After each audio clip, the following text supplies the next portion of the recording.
What is the 60-day grace period for certain employment-based non-immigrant visas? I'm Brian Burke.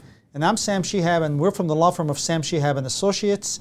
And we practice immigration law throughout the U.S. and throughout the world. And we're going to talk to you about this wonderful little law called the 60-day grace period that allows for people who lost their jobs in the U.S. during their non-immigrant status to stay legally within 60 days to allow them to be able to handle their affairs or change their status.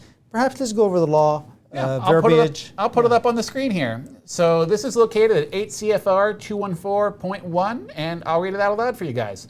An alien admitted or otherwise provided status, and these are the classifications eligible: E1, E2, E3, H1B, H1B1, L1, O1, or TN classification, and his or her dependents, shall not be considered to have failed to maintain non-immigrant status solely on the basis of a cessation of employment on which the alien's classification was based for up to 60 consecutive days or until the end of the authorized validity period, whichever is shorter, once during the authorized validity period. That's a lot to talk about. Yes, let's break it down. Let's break it down. The first term you should be thinking about when you watch this or consider this law is the term cessation of employment. That's the magic date after which will be day one of the 60-day grace period. So when the employment terminates, the next day is day one of that 60-day grace period allowed under the law. Yeah, the next important thing to pull from that is it's up to 60 days or the end of your I-94. So, for example, if you have 30 days left on your I-94 and you're terminated, congratulations, your grace period is only 30 days. However, if you have 90 days left on your I-94, for example, you get the full benefit of the 60-day grace period.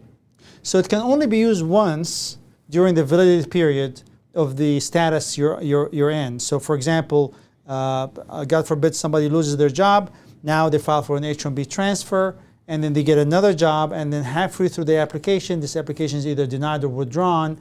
You cannot reapply for a second grace period because you're still during the same validity period, Brian. Yeah. So it's one time during the validity period. Yeah, so the question next comes, Sam, is what can you do during the grace period? Well, yes, you can change status to another status if you're eligible. You can file a new application like an H-1B to stay in status, or you can wrap up your affairs and leave the United States if you want. And that is the 60-day grace period for certain non-immigrant visas. You guys have a wonderful day.